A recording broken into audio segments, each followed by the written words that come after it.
देश के अंदर धानुक समाज और जो धनुर्वशी समाज का जो इतिहास और जो इतनी बड़ी हमारी गाथा और हमारा जो बहुत गौरवशाली हमारी परंपरा है, मैं आपके सामने कुछ ऐसी 5 बिंदु बताऊंगा। आप आज खुद ही आकलन करना कि ये समाज और देश और हम क्या हैं, क्या चाहते हैं, क्या करना चाहिए। बहुत ही ब्रीफ में मैं बताऊंगा और बहुत ही गहरी बातें बताऊंगा। अगर 5 मिनट से आपका ध्यान का निवेदन करता हूं।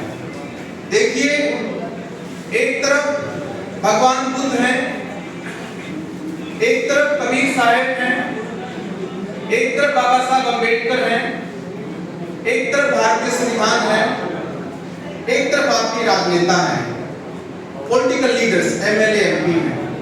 मैं इन 5 श्रेणियों को आपके सामने एक मिनट में एक निष्कर्ष के माध्यम से एक ऐसा संदेश देना चाहता हूं कि जो समाज और हमारे लीडर्स और हमारे जो हमारे प्रधान हैं, जो कहीं अच्छी तरह से दिशा नहीं दे पा रहे हैं, कम से कम हम इस स्थिति में तो पहुंचे कि हमें करना क्या। देखिए दोस्तों, अगर हम बात करते हैं आज से 2500 साल पहले, तो भगवान बुद्ध ने दुनिया में सबको इस दुनिया के अंदर इस जीवन से मुक्त होने का रास्ता बताया है, मुक्ति का रास्ता बताया है कि आप इसी जीवन में कैसे मुक्त हो सकते हैं, और दुखों से मुक्ति का रास्ता बताया है। शायद मेरा समाज अभी भी देवी देवता, कर्मकांड और भाग्य में इतना विश्वास करता है ताकि उसको ये समझना जरूरी है कि धर्म क्या है और हमारा अस्तित्व क्या है। और जिस धर्म को हम हजारों साल से मान रहे हैं, जिस मान्यताओं को या ताकतों को हम हजारों साल से अपने साथ ढो रहे हैं, क्या वही मानव जाति का अस्तित्व है? क्या वही हमारा उद्देश्य है?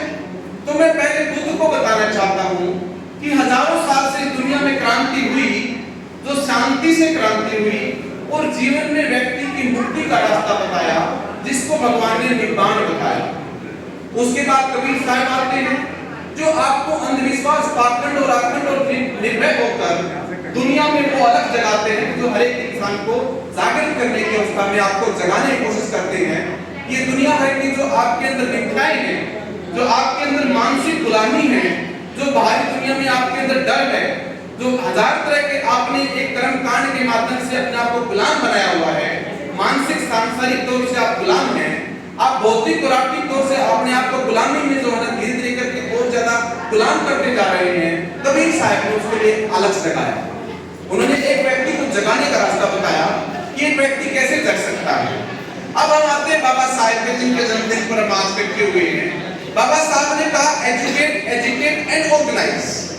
पहले शिक्षित बनो, संघर्ष करो और संगठित हो जाओ। अब देखिए, मैं ये जानता हूँ आज मेरा समाज हजारों साल की यातनाओं झेलकर गुलामी की जंजीरों में बंधा हुआ है, और वो आज भी कर्मकांड, भाग्य, भगवान, देवी देवता के नाम पर हजारों तरह कर्मकांड करके आज भी एक गरीब आदमी 2 टाइम की रोटी मुश्किल से कमाकर अपने बीवी बच्चों का निर्वाह ना करते हुए भी वो हजार तरह के कर्मकांड में लिप्त है। और उसका जीवन कैसा है, कैसी तरह जी रहा है, वो सुखी है, दुखी है, शुद्ध हवा है, पानी है, नहीं है, घर में लाइट है, बिजली नहीं है, इनकी परवाह नहीं है, लेकिन वो सिर्फ भगवान और भ्रम के नाम पर अपने आप को बर्बाद किया जा रहा है। देखिए, ये जमाना वैज्ञानिक दौर का है। परमवीर कठेरिया जी ने कितनी गहरी बात कही, मेरे दिल को छू गई। ये वैज्ञानिक दौर का समाज जमाना है। आज आपको इस देश के अंदर ना धर्म में जाना, ना भ्रम में जाना।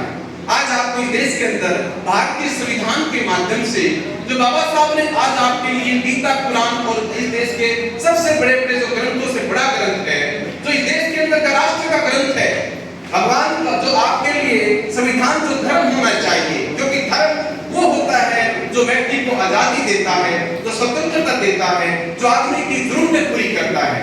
हमारी जरूरतें क्या है इस देश के अंदर? इस देश के अंदर हमारी जरूरतें हैं, बराबरी में होना चाहिए, हमें स्वतंत्रता मिलनी चाहिए, हमें जीवन जीने के लिए पूरे अधिकार मिलने चाहिए। आपको पूरे जीवन जीने के अधिकार कहां से मिलेंगे? आपको वो बराबरी का हक कहां से मिलेगा? वो बराबरी में जो अवसर दिए हैं वो भारतीय संविधान में दिए गए हैं। आपको आगे बढ़ने की आजादी, आपको शिक्षा लेने की आजादी, एक डॉक्टर, इंजीनियर, बैरिस्टर होने की आजादी, इस समाज का लीडर होने की आजादी और अपने बच्चों को इस देश का शासक बनाने की आजादी ना कोई राजा दे सकता है, ना कोई धर्म का शास्त्री दे सकता है, सिर्फ भारतीय संविधान दे सकता है। इसलिए जोर से बोलो जय भीम। इसलिए भारतीय संविधान सर्वोपरि हो जाता है क्योंकि मैं बुद्ध का अनुयायी हूँ, मैं बुद्ध के रास्ते पर चलता हूँ, मैं बुद्ध को जीता हूँ, मैं कबीर को भी अपना आदर्श मानता हूँ। लेकिन अगर मैं सार्थकता में जाऊं, मैं अपनी मुक्ति करके जो धर्म का रास्ता है, जो भगवान ने धर्म के माध्यम से जीवन के अंदर मानव की मुक्ति बताई है, अगर मैं मुक्ति करके अपने आप को संसारिक मोह बंधनों से मुक्त कर इस जीवन के भाव चक्कर से मुक्त होकर मैं अगर आजाद हो गया और अपने घर में बैठ गया, तो मेरे जीवन का बाकी जीवन दूसरों के लिए कोई मकसद नहीं रहा। जो व्यक्ति जगा है उस व्यक्ति ने दूसरों को जगाया है। अगर वो जगह नहीं है तो वो खुद भी भटका हुआ है और दूसरों को भटका रहा है। तो आप ऐसे समाज के योद्धा हैं जिस समाज में कभी शायद हुए हैं, जिन्होंने दुनिया को जगाया है, जिन्होंने दुनिया में अलग जगाया है और आपको भ्रांतियों से, दुनिया भर की मन की पीड़ाओं से, भाग्य भगवान कर्म कांड और देवी देवताओं के जो प्रचंड से आपको मुक्त किया है। लेकिन दुख का विषय ये है, दुख का विषय ये है कि समाज हजारों साल से अपने आपको शासक तो कहता है, इस देश का गुरु वंशी कहता है, योद्धा भी कहता है और अपना इतिहास भी बताता है और अपने महापुरुषों की जय जयकार भी करता है। लेकिन आज ये आपका समाज आज भी एक हाशिए पर है, सिर्फ छोटी सी जगह अपना एक अस्तित्व कहीं नहीं बना पाया भारत के अंदर, ना मंत्रालय में बना पाया, ना उच्च शिक्षा में बना पाया, ना जुडिशरी, ना पार्लियामेंट में बना पाया, ना कहीं इसरो या किसी देश की ऐसी बड़ी संस्था में बना पाया जहां पर हमारे समाज का कोई व्यक्ति जाकर प्रतिनिधित्व करे और कहे कि मैं समाज के लिए प्रतिनिधि करता हूँ। ये दुख का विषय है, बड़ी दुख होता है। आज हम डॉक्टर बने हैं, भारत सरकार में उच्च अधिकारी हैं, हमारे को बाबा साहब ने जो अधिकार दिए और आज मेरा जो जीवन इतना जो उच्च जीवन हुआ, मेरा जीवन स्तर बढ़ा, तो मेरी जिम्मेदारी बनती है कि मैं आर्थिक और सामाजिक और राजनीतिक और धार्मिक सभी तरह की आजादी के लिए इस समाज को जागृत करूं। आपके जो लीडर्स हैं वो भले ही इस देश के अंदर एमएलए, एमपी, मंत्री बन सकते हैं, लेकिन मैं दावे से कहता हूं वो सिर्फ अपना विकास कर सकते हैं और सिर्फ अपने ही पद प्रतिष्ठा को बचा सकते हैं, वो समाज का भला नहीं कर सकते हैं क्योंकि उनका अपना वजूद नहीं है। वो व्यक्ति दूसरे के इशारे पर और दूसरे के सहारे पे काम करते हैं। इस देश के अंदर मैं हजारों साल से सुन रहा हूँ, हम लोग योद्धा हैं, हम ध्रुवदर्शी हैं, हमारा इतिहास हजारों साल पुराना, ये पुराना इतिहास है। लेकिन समाज के अंदर मैं हजारों कार्यक्रमों में गया हूँ, इस देश में आज तक कोई राष्ट्रीय नेतृत्व पैदा नहीं हुआ है जिसने अपनी सत्ता कायम की हो, जिसने अपना सिस्टम बनाया हो। जैसे कि भाई साहब ने कहा, तुम्हें नया अपनी व्यवस्था बनानी पड़ेगी, बात बिल्कुल बनानी पड़ेगी। आपकी व्यवस्था कहाँ है? आप दूसरों के साथ भीख मांगने के लिए पैदा हुए हैं क्या? क्या दूसरों का अनुसरण करने के लिए पैदा हुए हैं क्या? क्या सिर्फ दूसरों की जय जयकार करने के लिए पैदा हुए हैं क्या? क्या आप इस देश के लीडर्स नहीं है? आप तो योद्धा हैं। तो ये सारा समाज, सारे योग तो हम लोग कहते हैं योद्धा है, योद्धा है, योद्धा है। हमारे इस देश का इतिहास, हमारी संस्कृति महान है, तो कहाँ है वो योद्धापन? कहाँ है वो महान संस्कृति? कहाँ है वो देश के हजारों वीर पुरुषों का आपका योगदान जो आज इस मुख्य धारा में जोड़ने से आपको रोकता है? वो आपकी मानसिक गुलामी है क्योंकि आपके पास ज्ञान नहीं है। इस देश में उसी ने अलग सजाया है जिसके पास ज्ञान है। ज्ञान दुनिया के अंदर सबसे बड़ी ताकत है। इस तलवार और इस बंदूक से ज्यादा ताकतवर कोई चीज है तो ज्ञान है, और ज्ञान आपके पास नहीं है। आप लोग भ्रम में हैं, आप लोग शिक्षाविद नहीं हैं, आप प्रज्ञावान नहीं हैं। आप 50 साल से बाबा साहब को अपनाए नहीं। मैं देख रहा हूं 10-15 साल से लोगों ने बाबा साहब को मानना शुरू किया है, वरना उससे व्यक्ति बाबा साहब को ही भी अपना मानते थे। और बुद्ध से तो हम 50 साल दूर है, बुरा मानना, बुद्ध को तो हम जानना नहीं चाहते क्योंकि अभी भी हम हिंदू मानसिकता, हिंदू की मान्यताओं में गुलाम हैं। हम कभी तो गुलाम नहीं, हम क्या करें, हम मजबूर हैं। देखिए मैं एक अलग जमाने वाला व्यक्ति हूँ, मैं लीडर व्यक्ति हूँ क्योंकि मैं किसी के इशारे और किसी के सहारे पर काम नहीं करता हूँ। मैं अपने पैसे, अपनी इज्जत से, अपने स्वाभिमान से समाज में काम करता हूँ, लीडर होकर काम करता हूँ। मेरा संदेश ये है, संदेश ये है कि जब बुद्ध आपका है, रविदास आपका है, कबीर आपका है, ज्योतिबा फुले आपका है, अम्बेडकर आपका है, संविधान आपका है, तो तुम कहाँ हो? आज इस देश के अंदर कहीं की गलियों में आज नहीं, वो देवी देवता कर्म कांड के अंदर दो गली की इतनी गलियों में जहाँ सांस नहीं आता है, जहाँ हवा नहीं जाती है, जहाँ लाइट नहीं जाती है, और अब मेरा व्यक्ति वहां रहकर कहता है मैं दिल्ली में रहता रहता हूँ। अरे दिल्ली का तुमने गलियां देखी नहीं आपने? दिल्ली में तो करोड़ों करोड़ों के एक एक फ्लैट में लोगों के पास, जहां तक तो खुद तो 1 करोड़ के फ्लैट में रहते हैं, वो दिल्ली है।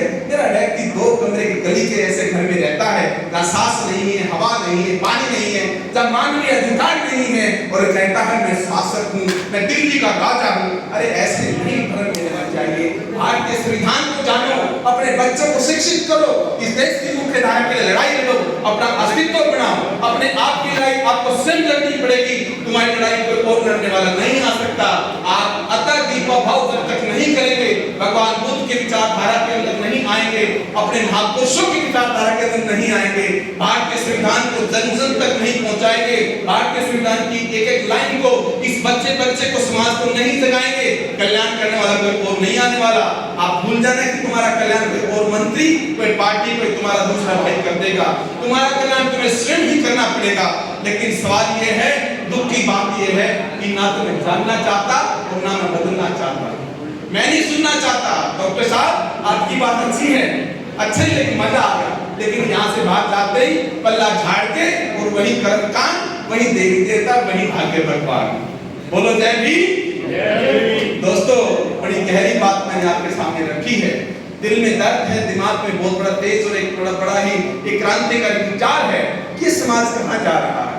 अरे 100 साल बाद भी जब संविधान इस देश के अंदर 76 साल के बाद संविधान के बाद भी अगर मेरा समाज मुख्य धारा में नहीं है, आज भी अगर वो 2 टाइम की रोटी के लिए, अपने अस्तित्व के लिए लड़ रहा है, अपने बच्चों को वो शिक्षा नहीं दे सकता जो राष्ट्रीय शिक्षा है, वो व्यवस्था नहीं दे सकता जो भारत की व्यवस्था है, तो कहाँ है मेरा समाज? इस देश का संविधान तो सबको मुख्य धारा में जोड़ने की बात करता है, सबके लिए बराबर के कानून के अधिकार की बात करता है, सबके लिए एक सुरक्षित और एक सभ्य जीवन देने की गारंटी देता है।